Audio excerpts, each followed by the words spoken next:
Hello, welcome to OJ Studios. Please enjoy this week's chapter of The Unknown by Lacey and Olivia Julius.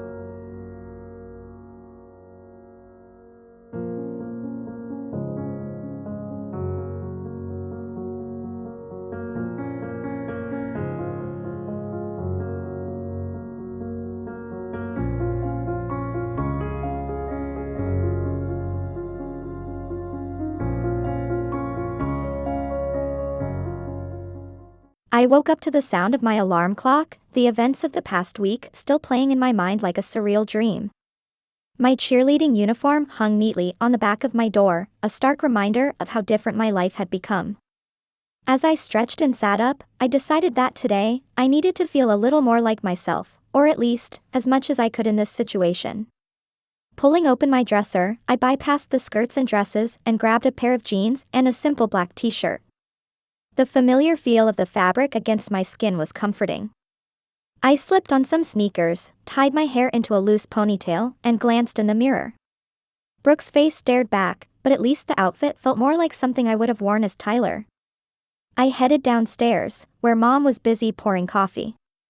She glanced up and gave me a small smile. Jeans and a t-shirt today? Taking a break from the cheer squad look? Yeah, I replied, grabbing a granola bar from the counter. I just wanted to be comfortable today. She nodded approvingly. You look great, sweetie. Have a good day at school. I slung my backpack over my shoulder and headed out to catch the bus. The ride was uneventful, though I couldn't help but notice a few of the other students giving me curious looks. It seemed like they'd already gotten used to seeing Brooke dressed in more traditionally feminine outfits.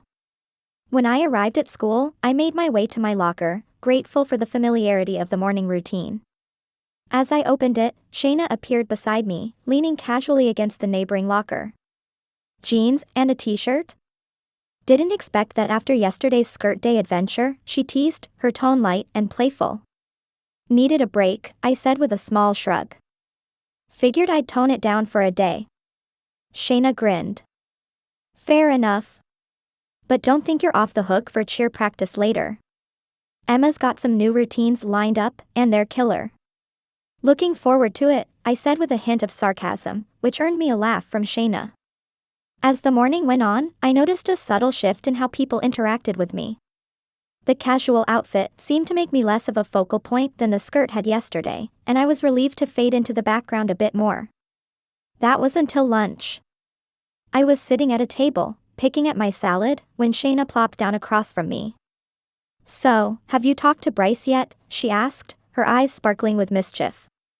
Not really, I said, trying to sound nonchalant. Well, you might not have a choice, Shayna said, nodding toward the cafeteria entrance. I turned to see Bryce walking toward me, his easygoing smile lighting up the room. Hey, Brooke, he said, stopping at the edge of the table.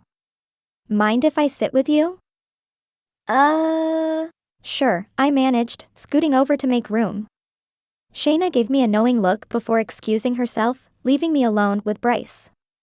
He set down his tray and leaned back in his chair, his relaxed demeanor putting me slightly at ease. So, he began, I've been meaning to ask, are you going to the homecoming dance? I froze, caught off guard by the question. I kind of have to, I'm a cheerleader, I said truthfully. Bryce nodded, his smile never wavering. Well, I was wondering if you'd want to go with me. You know, as my date. My mind raced. This was a situation I'd never anticipated. I was still Tyler inside, and the idea of going to the dance with a guy felt entirely foreign. But Bryce's expression was so kind and sincere that I couldn't bring myself to outright say no. I glanced at him, unsure of how to respond. I guess that could be nice, I said hesitantly, feeling my cheeks flush. Sure, let's go together.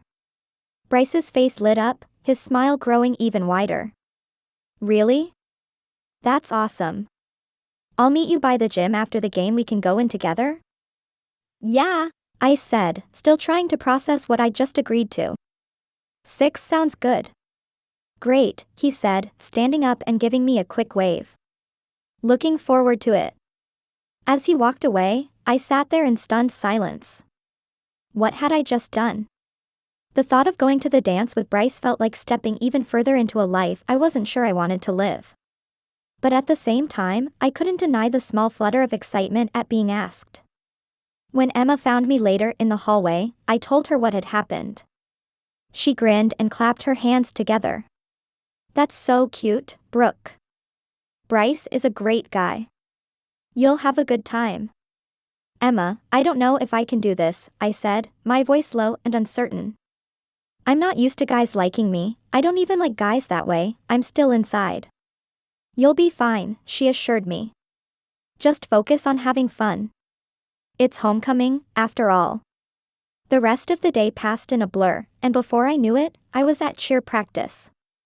The routines were challenging, but they gave me something else to focus on. By the time I got home, I was exhausted and still trying to wrap my head around the fact that I now had a date to the dance. As I got ready for bed, I replayed the day's events in my mind. Saying yes to Bryce had been an impulse decision, but maybe it wasn't the worst thing in the world. At least it was a chance to experience this new life in a way I hadn't before. For now, I could only hope that Friday night would go smoothly.